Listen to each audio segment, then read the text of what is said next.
அத்தியாயம் 41.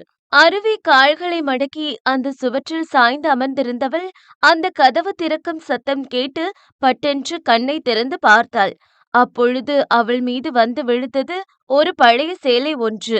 பாரிதான் அவள் மீது தூக்கி வீசினான். அருவியோ அது என்னவென்று பார்த்தாள். இத கட்டிக்கோ, இனிமே நீ இந்த வீட்டுக்குள்ள இப்படிதான் போட்டுக்கணும்.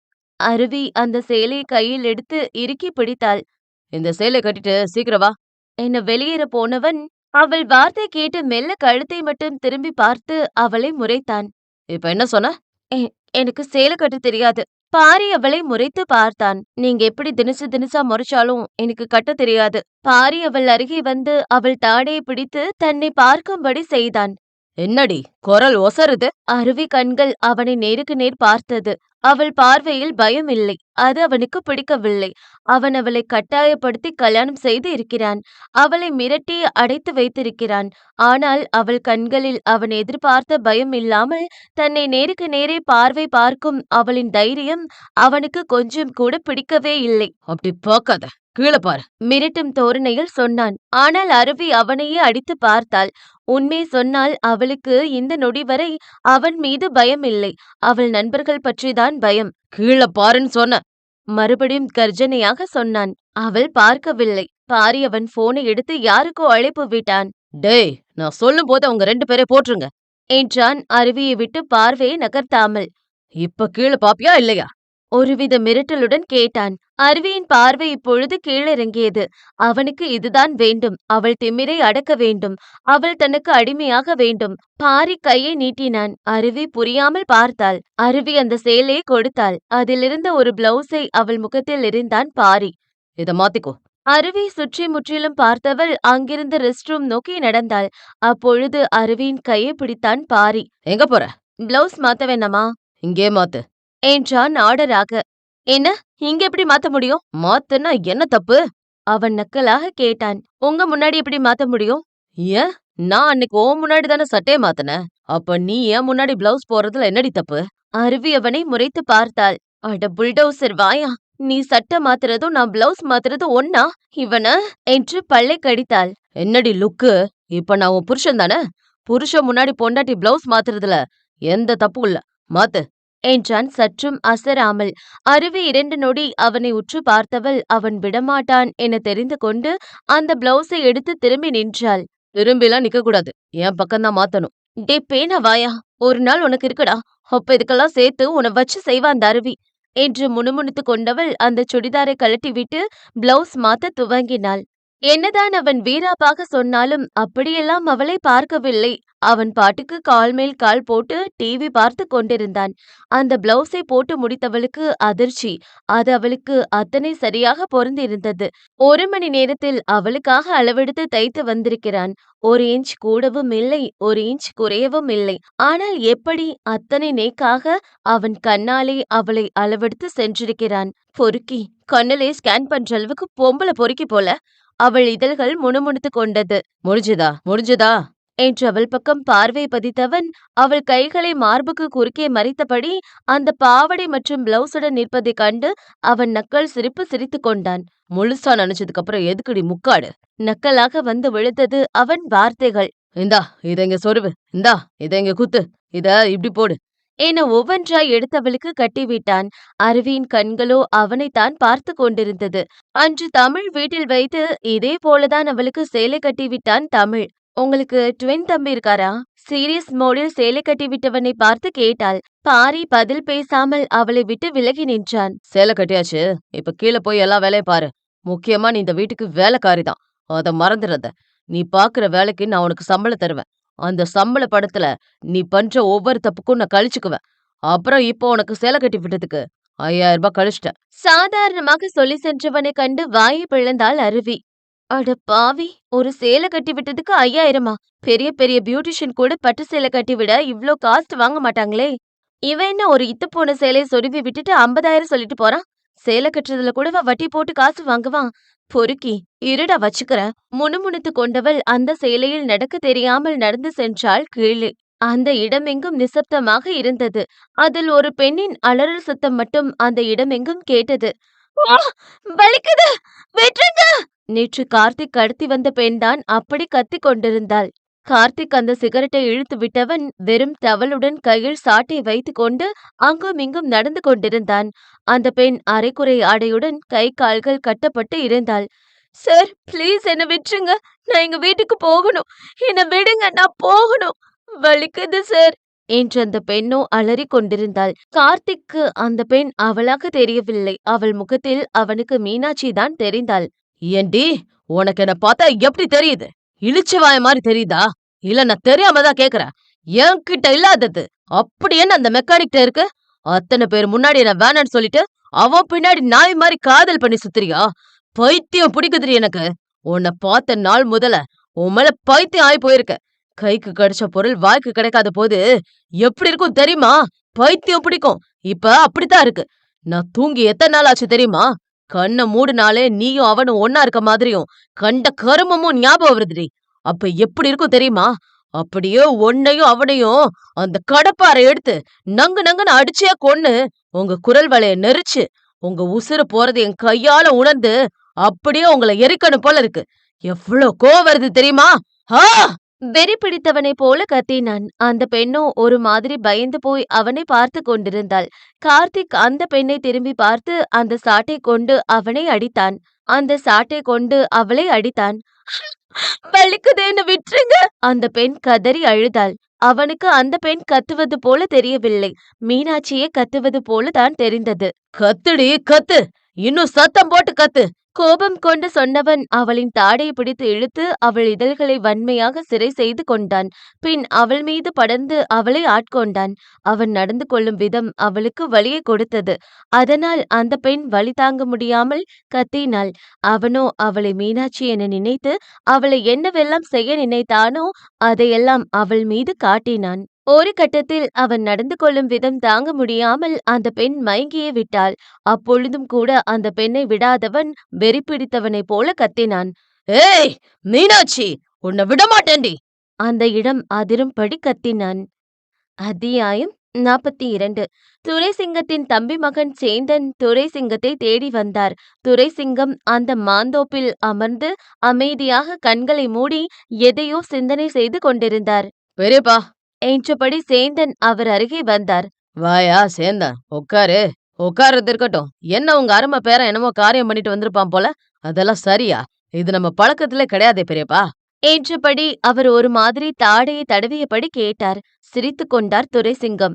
இந்த சிரிப்புக்கு அர்த்தம் என்னன்னு தெரிஞ்சுக்கலாமா பெரியப்பா? இந்த சிங்கம் செத்து கட்டையில போற வரைக்கும் கொள்கை மாறாது. ஆசாசையா வளர்த்த பொண்ண கூட கொன்னு குவிச்சவன் இந்த சிங்கம். அப்படி இருக்கும்போது என்ன குலமோ என்ன ஜாதியோ அவளை கல்யாணம் பண்ணிட்டு வந்தா இந்த சிங்கம் ஏத்துக்குவான்னு நினைக்கிறியா என்ன?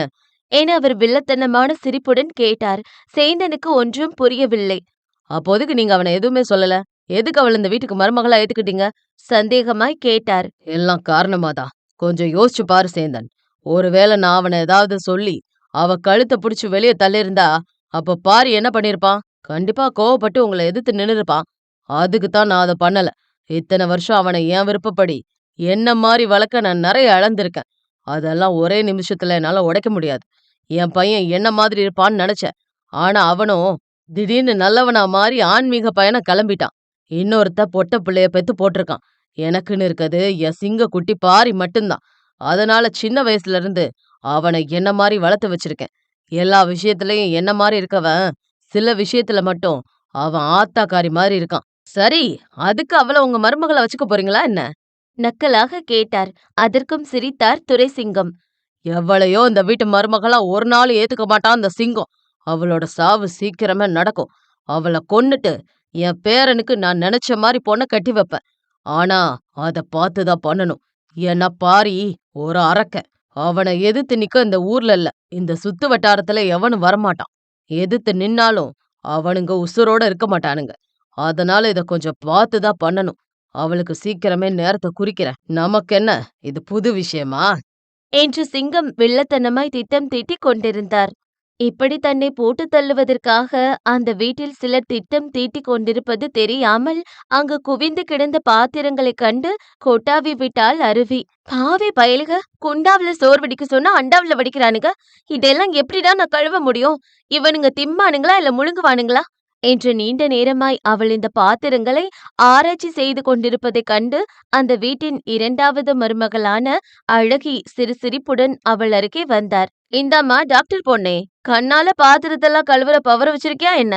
ரொம்ப நேரமா பாத்துக்கிட்டே இருக்கியே என்று முந்தானை எடுத்து இடுப்பில் சொருவியபடி வந்தவரை திரும்பி பார்த்தாள் அருவி. அடட, உங்களுக்கு பேச தெரியுமா?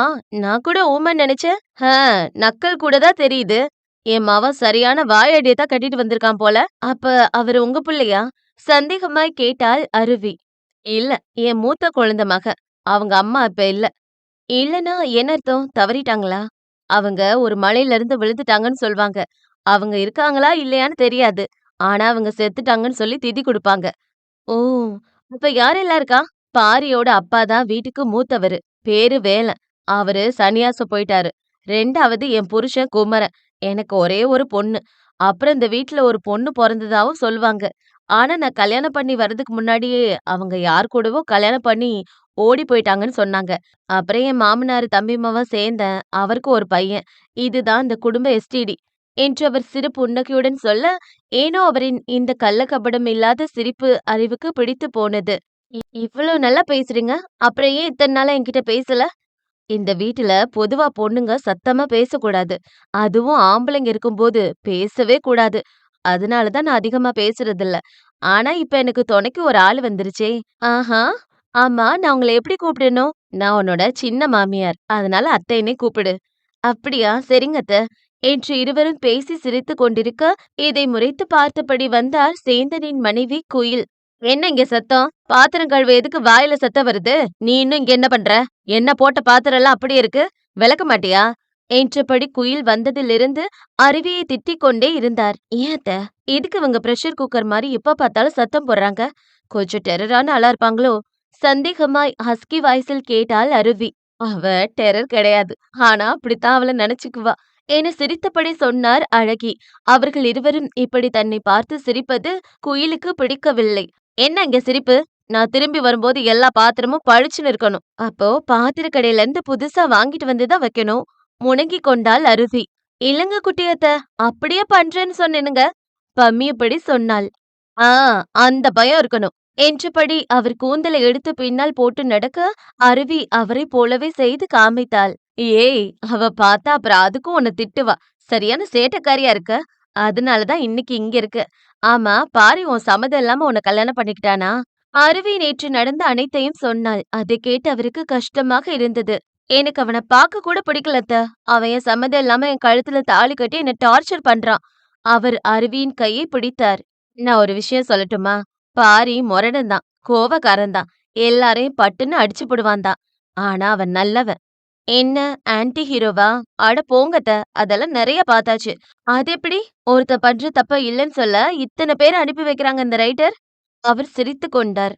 நான் அவன் பண்ணது சரின்னு சொல்லவே இல்ல. ஆனா அதே சமயம் அவன் கெட்டவன் இல்ல. அம்மா இருந்து வளர்க்க வேண்டிய வயசுல அம்மாவ இழந்தான். அப்புறம் அப்பாவும் விட்டுட்டு போயிட்டாரு. எல்லாரும் இருந்து தனிமைப்படுத்தப்பட்டவன் அவங்க தாத்தாவ தவிர யார்கிட்டயும் ஒண்டல. அவரு அவருக்கு ஏத்த மாரியே அவன வளர்த்தாரு. புத்தகத்த குடுக்க வேண்டிய வயசுல கத்திய குடுத்தாரு. பள்ளிக்கூடம் கூட்டிட்டு போக வேண்டிய வயசுல அடிதடிக்கு கூட்டிட்டு போனாரு. அவன் மாட்டேன்னு சொன்னா அவன ரூம்ல அடைச்சு வச்சு சோறு தண்ணி இல்லாம வச்சிருப்பாரு. எல்லாமே அவர் நெனச்ச மாரி அவன் வரணும்னு தான். எங்களால ஒண்ணும் பண்ண முடியல. சொல்லுவாங்களே, ஒரு குழந்தை நல்லவன் ஆகுறதும், கெட்டவன் ஆகுறதும் அவங்கவங்க பெத்தவங்க வளர்ப்புல தான்னு. இங்க அதுதான் நடந்திருக்கு. அவன சரியான விதத்துல வளர்க்கல. அவனுக்கு கிடைக்க வேண்டிய வயசுல பாசமும் கிடைக்கல. இதுதான் அவன இப்படி மாத்திருச்சு. அருவி, நான் இப்படி உன்கிட்ட சொல்லக்கூடாது தான். அவன் உனக்கு பண்ணது ரொம்ப தப்பு தான். ஆனா அதுலயும் ஒரு நல்லது இருக்கு. இல்லைன்னா உன்ன மாரி ஒரு பொண்ணு அவனுக்கு மனைவியா கிடைச்சிருக்க மாட்டா. அவன நீ தான் மாத்தணும். இப்படியே போனா அவன் தாத்தா அவன மிருகமா மாத்திருவாரு. உன்னை கெஞ்சி கேக்குறேன். நீ அவன் கூடவே இரு. அவனுக்கு நல்லது கெட்டது எடுத்து சொல்லு என்று கெஞ்சி கேட்டவர் அவரின் கணவர் அழுக்கும் சத்தம் கேட்டு அவளை பார்த்தபடியே அங்கிருந்து சென்றார். அருவி அவர் போன திசையையே பார்த்து கொண்டிருந்தாள். 30 வருஷமா ஒருத்தனை ஊதாரியா வளர்த்து விட்டுருப்பாங்க. நாங்க வந்து அவனை திருத்தணுமா? நம்மள பார்த்தா எப்படி தெரியுது இவங்களுக்கெல்லாம்? இதுக்கு தான் நாங்க கஷ்டப்பட்டு படிச்சுட்டு வரோமா என்ன? நானே எப்ப அந்த டவுசர் பாண்டி டவுசர்ல புஸ்வானத்தை வைக்கலான்னு பிளான் பண்ணிட்டு இருக்கேன். இதுல இவங்க வேற திருத்து தொரத்துன்னு கருத்து சொல்லிட்டு போறாங்க. அவன் அவனுக்கு வந்தாதான் தெரியும் ரத்தம் என்று பெருமூச்சு விட்டாள் அருவி. அத்தியாயம் 43. அருவி திருட்டுத்தனமாக அவள் மாமியார் அழகியின் போனை வாங்கி தனியே வந்து அவள் அண்ணன் மாறனுக்கு அழைத்தாள். புதிய எண்ணை கண்டு ஏற்கனவே தங்கையை நினைத்து மன வருத்தத்தில் இருந்த மாறன் புதிய எண்ணை கண்டு பதற்றத்துடன் எடுத்து காதில் வைத்தான். அவன் எண்ணியது போலவே மறுபக்கம் அருவிதான் பேசினாள். ஹலோ அண்ணா, நான் அருவி பேசுறேன். அம்மு அம்மு எங்கடா இருக்க? என்னடா ஆச்சு உன் போனுக்கு? இப்பதான் உன் டீனுக்கு கால் பண்ணலாம் நினைச்சேன். உனக்கு ஏதாவது பிரச்சனையா அம்மு? அண்ணா அங்க வரட்டுமா? எதனாலும் சொல்டா. எனக்கு கெட்ட கனவா வருது. மனசே சரியில்லை. அண்ணா, எனக்கு ஒண்ணும் இல்ல. நான் நல்லா இருக்கேன். இங்க பக்கத்துல ஒரு மலை கிராமம் இருக்கு. அங்கேதான் நாங்க ட்ரீட்மெண்ட் பார்க்க வந்திருக்கோம். என்னோட ஃபோன் தண்ணிக்குள்ள விழுந்துருச்சு. அப்புறம் இப்ப நாங்க போற இடத்துல சுத்தமா சிக்னல் கிடைக்காது. அதனால நானே சிக்னல் கிடைக்கும்போது உனக்கு கால் பண்றேன். நான் கால் பண்ணலன்னா பயப்படாத அண்ணா. மாறனுக்கு இப்பொழுதுதான் கொஞ்சம் நிம்மதியாக இருந்தது. நான் பயந்தே போயிட்டேன்டா. சரி சரி, நீ வேலைய பாரு. ஆனா அடிக்கடி அண்ணாவுக்கு கால் பண்ணுடா. சரி, நீ உடம்ப பாத்துக்க அண்ணா. சரி வச்சிடட்டுமா? என்று போனை அணைத்தவள் ஒரு வழியாக அவள் அண்ணாவுக்கு சந்தேகம் வராமல் சமாளித்து விட்டாள். அவள் அடுத்த வேலை எப்படியாவது கதிர் மற்றும் சோனியா இருக்கும் இடத்தை கண்டுபிடிக்க வேண்டும் என்பதுதான். கண்டுபிடிக்கிறேன்டா, கண்டுபிடிக்கிறேன். அவன் போனை எடுத்தா போதும். அவனோட மொத்த ஹிஸ்டரியும் நம்ம கையில என்று ஒரு பக்கம் பாரியின் போனை எடுப்பதற்கு திட்டம் போட்டுக் கொண்டிருந்தாள் அருவி. அதற்கு ஏற்றாற் போல ஏதோ வேலை விஷயமாக வெளியே சென்றிருந்தான் பாரி. பாரியிடம் 2 போன் உண்டு. அதில் ஒரு போனை எப்பொழுதும் கையில் வைத்திருப்பான். இன்னொரு போனை தான் சில சமயம் ரூமில் வைத்துவிட்டு சென்று விடுவான். அன்றும் அப்படித்தான் வைத்துவிட்டு சென்றுவிட அந்த வாய்ப்பை சரியாக பயன்படுத்தி கொண்ட அருவி அவன் போனை எடுத்து பார்க்க அதில் பாஸ்வேர்டு போட்டு இருந்தான். ஆத்தாடி, பாஸ்வேர்டு கேக்குதே, என்ன பண்றது என்று தீவிரமாக யோசித்தவள் விளையாட்டுக்கு எல் போல போட்டு பார்த்தால் அது பட்டென்று ஓபன் ஆகி விட்டது. அட பாவி, இதுக்கு எதுக்குடா போடணும்? உலகம் எப்படியோ எல்லாம் போகுது. டிசைனா பாஸ்வேர்ட் வைக்கிறாங்க. இவன் என்னன்னா இன்னும் பழைய காலம் மாதிரி போட்டு வச்சிருக்கா பாரு என்றபடி அவன் போனை ஓபன் பண்ணி சில call history, gallery, WhatsApp SMS என்று ஒன்று விடாமல் அலசி ஆராய்ந்தவள் சில விஷயங்களை அதில் கண்டுபிடித்து விட்டாள். பின் யாரோ வருவது போல் இருக்கவும் அந்த போனை இருந்த இடத்தில் வைத்துவிட்டு எதுவும் தெரியாதது போல் அந்த துடப்பத்தை எடுத்து சுத்தம் செய்வது போல் நடித்தாள். பாரி போனை எடுத்து செல்லதான் வந்திருப்பான் போலும். அவள் வினோதமாக நடந்து கொள்வதை பார்த்து சந்தேகமாய் அவளை லுக்கு விட்டான். என்ன பண்ணிட்டு இருக்க? பார்த்தா தெரியலையா? வீட்டை சுத்தம் பண்ற. நான் இங்க இருந்து கிளம்பும்போது சுத்தம் பண்றேன்னு சொன்ன. இப்போ 1 மணி நேரம் ஆச்சு. இன்னுமா இத பண்ற? சரியில்லையே. நீ வா.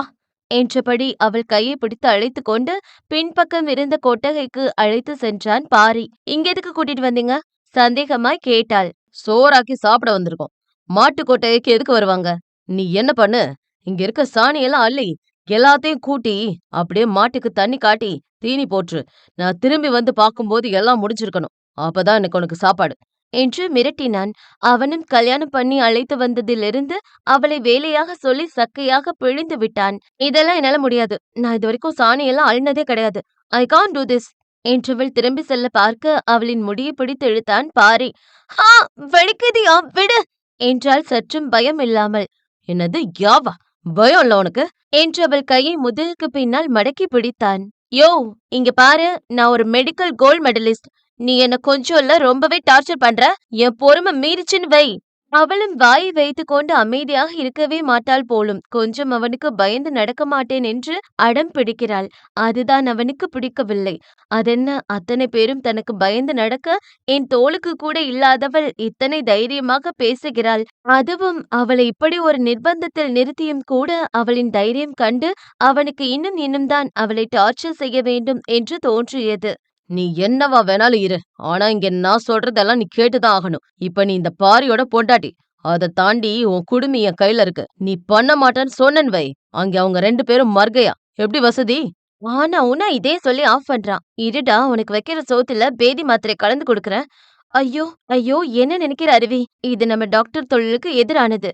ஆனாலும் பரவாயில்ல, இவனுக்கு வைக்கலாம். என்னடி, எப்படி பழி வாங்கலான்னு பிளான் பண்றியா? உன்னால அது எப்பவுமே முடியாது. போடி போய் ஆளு என்று நக்கலாக தள்ளி நின்றவன் நீ அள்ளும் வரை நகரமாட்டேன் என்பதை போல அங்கே நின்று கொண்டான். போக மாட்டான் போலயே, வேறு வழியே இல்ல, அள்ளுவோம் என்று அங்கிருந்து சட்டியை எடுத்து அதில் மொத்த சாணியையும் வாரி போட்டாள். ஏய் சுத்தமாள்டி என்று குறை சொன்னான். அள்ளுற என்று பல்லை கடித்து கொண்டவள் சுத்தமாக அள்ளி போட்டாள். அவள் மொத்த சாணியையும் அள்ளிய பிறகுதான் அங்கிருந்து நகர்ந்தான் பாரி. என்ன மருமகளே, டாக்டர் போன்னு சாணி எழுதுன்னு சொன்னா யாரும் நம்ப மாட்டாங்களே என்றபடி வந்தார் அவள் மாமியார் அழகி. வாங்க மாமியாரே. ஆனா ஒண்ணு மட்டும் சொல்றேன். உங்க மகன கைமா பண்ணாம இங்கிருந்து போகவே மாட்டேன். வாங்க மாமியாரே. ஆனா ஒண்ணு மட்டும் சொல்றேன். உங்க மகன கைமா பண்ணாம இங்கிருந்து போகவே மாட்டேன். அப்படி பேசாத அருவி. அவன் நல்லவன். ஐயோ சாமி, போதும் உங்க புராணம். இங்க பாருங்க, உங்க மகன் என்ன எப்படி டார்ச்சர் பண்றான்னு. ஒரு பொண்ணை எப்படியெல்லாம் ட்ரீட் பண்ணணும்னு பக்கம் பக்கமா வசனம் பேசின ஆள் நான். ஆனா இன்னைக்கு என்னையவே ஒருத்த வச்சு செய்யும்போது, என்னால ஒண்ணும் பண்ண முடியல. ஆனா இந்த அருவி ஒரு நாளும் தோல்விய ஏத்துக்க மாட்டா. இதுக்கெல்லாம் சேர்த்து உங்க மகனுக்கு இருக்கு. இப்போ சொல்றேன் அருவி. நீ இன்னும் அவன் மனச புரிஞ்சுக்கல. அவனுக்கு மனசுன்னு ஒண்ணு இருந்தா தானே புரிஞ்சுக்க. அதை எந்த லாக்கர்ல பூட்டி வச்சிருக்கான்னு கேட்டு சொல்லுங்க. சரி மாமியாரே, நான் அவன் வர்றதுக்குள்ள இந்த வேலைய பண்ணணும். இல்லைன்னா அதுக்கும் ஏதாவது சொல்லுவான். என்றபடி அவள் பெருமூச்சு விட்டு பாரி சொன்ன வேலையெல்லாம் செய்தாள். இங்கு மீனாட்சி பதட்டமாக வீட்டுக்குள் ஓடி வந்தாள். அம்மா, அம்மா என்று சத்தம் போட்டபடி ஓடி வந்தவள் ஹாலில் சோர்வுடன் அமர்ந்திருந்த அவள் அன்னையையும் அவர் நெற்றியில் இருந்த சிறு காயத்தையும் கண்டு பதறி போனாள். என்னமாச்சு என்றவள் அப்பொழுதுதான் சற்று தள்ளி அமர்ந்திருந்த கார்த்திக்கை கண்டாள். அவனை கண்டு அவள் புருவம் சிந்தனையாக சுருங்கி விரிந்தது. அது ஒண்ணும் இல்ல மீனாட்சி, அண்ணி கடைக்கு போறேன்னு கிளம்பி போனாங்க. அப்ப ஏதோ ஒரு கார்காரன் இடிச்சிட்டான் போல. நல்ல வேளை, சரியான நேரத்துல வந்து நம்ம கார்த்திக் தம்பி தான் காப்பாத்தி ஹாஸ்பிட்டல் கூட்டிட்டு போய் தலையில கட்டெல்லாம் போட்டு கூட்டிட்டு வந்திருக்காரு. என்னம்மா நீ? எத்தனை முறை சொல்லிருக்கேன் எங்கேயும் போகாதுன்னு. ஏம்மா இப்படி பண்ற? எனக்கு ஒண்ணும் இல்லடி. சின்ன காயம்தான். உனக்கு என்ன இப்போ 16 நெனப்பா? சின்ன காயம் வந்தால் டக்குன்னு சரியாக? வருத்தமாக சொன்னாள். அவளுக்கு எல்லாமே அவள் அன்னைதான். அவருக்கு ஏதாவது என்றால் துடித்து விடுவாள் மீனாட்சி. கவலைப்படாதீங்க மீனாட்சி. எந்த பயமும் வேண்டான்னு டாக்டர் சொல்லிட்டாரு. கார்த்திக் சொன்னதை கேட்டு அவன் பக்கம் திரும்பி பார்த்தாள் மீனாட்சி. ரொம்ப தேங்க்ஸ் கார்த்திக். நீங்க பெரிய உதவி பண்ணிருக்கீங்க. நீங்க மட்டும் இல்லைன்னா என்ன நடந்திருக்கும்னே தெரியல. நான் உங்கள பிடிக்கலன்னு சொன்னது கூட மனசுல வச்சுக்காம, பெரிய மனசோட அம்மாக்கு உதவி பண்ணிருக்கீங்க. இதுக்கெல்லாம் நான் என்ன கைமாறு பண்ண போறேன்னு தெரியல. என்று மனதிலிருந்து மீனாட்சி அவனுக்கு நன்றி சொல்லிக் கொண்டிருக்க, கார்த்திக் அக்மார்க் நல்லவன் போல சிரித்து வைத்தான். நான் நல்லவனா? முட்டாள். உன் அம்மாவ ஆளு வச்சு இடிச்சதே நான் தாண்டி. இப்படி உன்கிட்ட நான் நல்லவன்னு சிம்பத்தி கிரியேட் பண்ணத்தான் இதெல்லாம் பண்ணேன். அது மட்டும் இல்ல, நீ எனக்கு கிடைக்க உன் அம்மாவ கொல்ல கூட நான் தயங்க மாட்டேன். நான் எந்த எல்லைக்கு வேணாலும் போவேன். என்று உள்ளே வில்லத்தனமாய் யோசித்துக் கொண்டிருந்தவன் வெளியே நல்லவன் போல சிரித்து வைத்தான். அத்தியாயம் 44. மீனாட்சி மாறனை சுற்றி சுற்றி வந்தாள். கடுமையான வேலை மற்றும் மழையில் நனைந்ததால் மாறனுக்கு காய்ச்சல் வந்துவிட்டது. இதற்கு முன்பு எல்லாம் தங்கை கவனித்துக் கொள்வாள். ஆனால் இப்பொழுது அவன் தனியாகத்தானே இருக்கிறான். யார் பார்த்து கொள்வது? மீனாட்சி வழக்கம் போல மாறனை தேடி அவன் கடைக்கு சென்றாள். ஆனால் அங்கு மாறன் இல்லை. டீலக்ஸ் மட்டும்தான் இருந்தான். ஓய், எங்க உங்க ஓனரு? அவனுக்கு காய்ச்சலு. அதனால கடைக்கு வரல. காய்ச்சலா? என்ன திடீர்னு? காய்ச்சல் என்ன சொந்த பந்தமா? சொல்லிட்டு வர்றதுக்கு டக்குன்னு தான் வரும். மீனாட்சி அவனை சிறு முறைப்புடன் பார்த்தவள் மாறன் இருக்கும் அட்ரஸை தெரிந்து கொண்டு வண்டியை அவன் வீட்டை நோக்கி விட்டாள். பல அபார்ட்மெண்ட் இருக்கும் இடம் என்பதனால் அங்கு பலருக்கும் மாறனை தெரியும். வண்டியை நிறுத்தியவள் நேராக மாறன் இருக்கும் வீடு நோக்கி செல்ல அந்த பக்கம் இருந்தவர்கள் எல்லாம் கொஞ்சம் வினோதமாக பார்த்து வைத்தார்கள் அவளை. பின்னே இருக்காதா என்ன? முதல் முறை ஒரு பெண் மாறனை தேடி வந்திருப்பது பெரிய விஷயம்தானே. காய்ச்சலில் அப்படியே சுருண்டு படுத்தான் மாறன். அப்பொழுது திடீரென்று கதவு திறக்கும் சத்தம் கேட்டு மெல்ல தலையை மட்டும் நிமிர்ந்து பார்த்தவன் உள்ளே வந்த மீனாட்சியைக் கண்டு பட்டென்று எழுந்து அமர்ந்தான். நீங்க இங்க என்ன பண்றீங்க?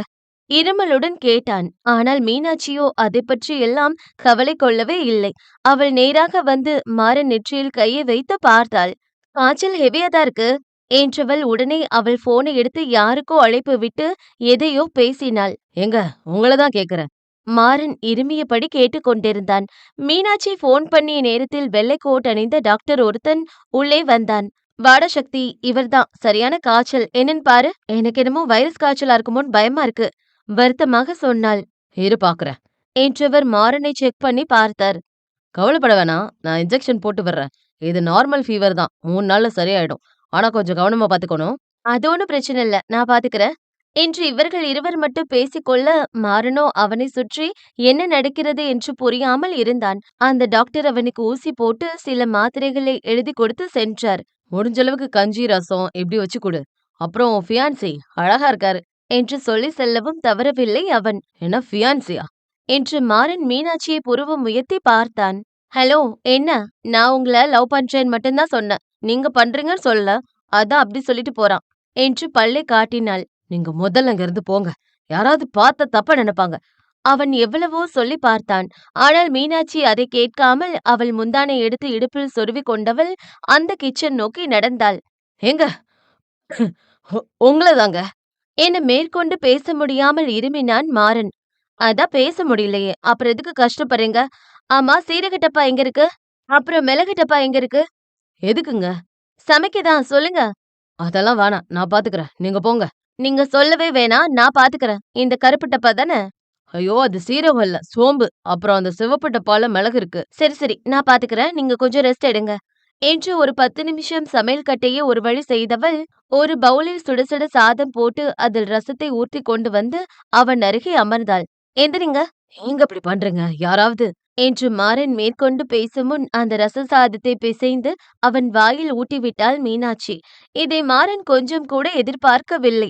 அவன் வேறு வழியே இல்லாமல் அந்த உணவை உண்டுவிட்டு அடுத்து பேசும் முன் இன்னொரு வாயையும் அவனுக்கு திணித்து விட்டாள் அவள். அப்படி மொத்த உணவையும் ஊட்டி முடித்தவள் மாத்திரையும் போட்டு விட்டாள். நீங்க போங்க. நான் பாத்துக்கிறேன். யோ மெக்கானிக், அதெல்லாம் போக முடியாது. என் வீட்ல சொல்லிட்டேன், உனக்கு சரியாகிற வரைக்கும் வரமாட்டேன்னு. யாராவது கேட்டா உன்னை கட்டிக்க போறவன் சொல்லுவேன். ஏன், நமக்கு கல்யாணம் கூட ஆயிடுச்சுன்னு சொல்லுவேன். நீ ஒத்தையில கஷ்டப்படும்போது நான் எப்படியா அங்க நிம்மதியா இருக்க முடியும்? உண்மையான காதல் விட்டுட்டு இருக்காது. அதுவும் கஷ்டப்படும்போது. எதுவும் பேசாம கம்முனு படு என்றாள் அவனை மிரட்டும் தோரணையில். அவனும் ஒவ்வொரு முறையும் அவளை விலகி விலகி செல்கிறான். அவன் படிக்காதவன். ஆனால் அவள் படித்தவள். ஆசிரியை. அவள் அழகுக்கும் அவள் திறமைக்கும் எத்தனையோ படித்த மாப்பிள்ளைகள் வருவார்கள். ஆனால் எதைக் கண்டு அவளுக்கு தன் மீது இத்தனை காதல் வந்தது என்று அவனுக்கு புரியவில்லை. அன்று இரவு முழுக்க மாறன் இருமிக் கொண்டே இருக்கவும் மீனாட்சி உறக்கமில்லாமல் அவனுக்கு தைலம் தேய்த்து விட்டவள் ஒரு பொட்டு கூட தூங்கவில்லை. நீங்க தூங்குங்க. என்று பாதி உறக்கத்தில் சொன்னான். எனக்கு தெரியும், நீ தூங்கியா மெக்கானிக் என்று பட்டென சொன்னவள் கொஞ்சம் கூட சங்கோஜம் படாமல் அவன் காலை பிடித்து தேய்த்து விட்டாள். அவன் அருகே அமர்ந்து உறக்கமின்றி அவனை பார்த்து கொண்டாள். என்னதான் ஒரு பக்கம் பாரி அவளை வேலையாக சொல்லிக்கொண்டு பெண்டு கழட்டினாலும் கொஞ்சம் கூட ஓய்ந்து விடவில்லை அருவி. அவள் தேடுதல் படலம் தொடர்ந்து கொண்டே இருந்தது. இந்த நிலையில்தான் திடீரென்று ஒரு நாள் ஏதோ ஒரு சத்தம், யாரோ கத்துவது போல் இருந்தது. என்னடா சத்தம் இது என்று குழம்பி போன அருவி மொட்டை மாடிக்கு சென்று சுற்றி பார்க்கும்போதுதான் ஒரு காட்சியைக் கண்டு அதிர்ந்து விட்டாள்.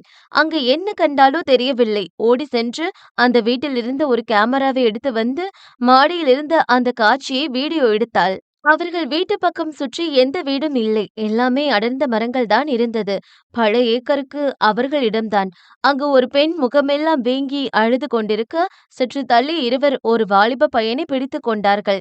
அந்த பெண்ணின் கழுத்தில் மஞ்சள் தாலி தொங்கிக் கொண்டிருந்தது.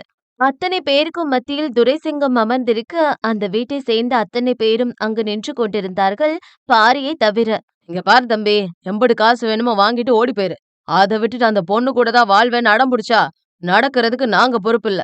பாரியின் சித்தப்பா பொறுமையாக எடுத்து சொன்னார். என்ன காசு கொடுத்து பிரிக்க பாக்குறீங்களா? வசந்தி மேல நான் உயிரை வச்சிருக்கேன். என்ன ஆனாலும் யார் சொன்னாலும் நான் கேட்க மாட்டேன். எனக்கு என் வசந்தி வேணும். அந்த வாலிபன் உரிமையபடி சொன்னான். அடுத்த நொடி அங்கிருந்தவர்கள் எல்லாம் சேர்ந்து அவனை கூடி நின்று அடித்தார்கள். ஐயோ, என் மதனை விடுங்க, அவரை அடிக்காதீங்க என்று அந்த பெண் கத்தினாள். இப்ப சொல்லு, அவளை விட்டு விலகி போறியா? நீங்க மிரட்டினாலும் அடிச்சாலும் நான் என் வசந்தியை விட்டு போக மாட்டேன். நான் அவ மேல உயிரை வச்சிருக்கேன். உங்களெல்லாம் விட மாட்டேனா? எங்களை பிரிக்க பாக்குறீங்கன்னு போலீஸ்ல கம்ப்ளைண்ட் கொடுப்பேன் என்று அவன் வாயில் ரத்தம் வடிய சொன்னான். இவன் திருந்த மாட்டான் போல பெரியப்பா. சொல்லி கேக்குற ஆள் இல்ல இவன். இப்ப என்ன பண்றது? டேய், பொட்ட புள்ள விஷயம் சூதானமா தான் செய்யணும். ஆத்தா, அந்த புள்ள கழுத்துல கிடக்குற தாலி அறுத்து போட்டு 3 குடம் தண்ணிய தலையில ஊத்தி வீட்டுக்கு கூட்டிட்டு போங்க. எதுனாலும் அப்புறம் பேசிக்கலாம். துரைசிங்கம் தாடியை தடவியபடி சொன்னார். மாட்டேன், நான் என் தாலி அவுக்க மாட்டேன் என்று அந்த பெண் எவ்வளவு அடம் பிடித்த போதும் சில பெண்கள் சேர்ந்து அவள் கழுத்தில் இருந்த தாலி அறுத்து அவளை அங்கிருந்து இழுத்து சென்றார்கள். ஐயா, என் தங்கச்சி மாவன் அவளை கட்டிக்க ரெடியா இருக்கான். அவளுக்கு கட்டி வச்சிடட்டுமா? அந்த பெண்ணின் தந்தை வந்து பவ்யமாக கேட்டார். நான் சொல்றத கேளு சொக்கா. உன் மவ பேசுறத பார்த்தா நீ எத்தனை பேருக்கு கட்டி கொடுத்தாலும் அவனை தேடித்தான் ஓடி வருவா. அதனால நைட் அவ சாப்பிடுற சோத்துல விஷத்தை வச்சு சோழிய முடிச்சிரு. இவனே நம்ம ஆளுங்க அறுத்து போட்டுருவாங்க. ஐயா, பெற்றவன் அல்லவே. அவர் கண்கள் கலங்கி விட்டது. சொக்கா, நமக்கு பாசத்தை விட கௌரவம் தான் முக்கியம். அது இல்லைன்னா ஒரு நாள் கூட உசுரோட வாழக்கூடாது. இப்படிப்பட்ட புள்ள முக்கியமா, கௌரவம் முக்கியமா? அவர் கலங்கி நின்றார். சொல்லு சொக்கா. கௌரவம் தான் ஐயா முக்கியம் அப்புறம் என்ன? முடிச்சு விடு. விஷயம் வெளிய தெரியாம நான் பாத்துக்கிறேன். என்று அவர் தோள் தட்டி சொன்னார். அவர் வேதனையுடன் கலங்கி போய் அங்கிருந்து நகர்ந்து செல்ல, இங்கு சிங்கத்தின் ஆட்கள் அந்த வாலிபனையும் இழுத்து சென்றார்கள். இதையெல்லாம் வீடியோ எடுத்து அறிவிக்க அவர்கள் என்ன பேசினார்கள் என்று தெளிவாக கேட்கவில்லை என்றாலும், அங்கு நடந்ததை வைத்து அவர்களை பிரித்து அழைத்து செல்கிறார்கள் என்பது மட்டும் அவளுக்கு தெளிவாக புரிந்தது.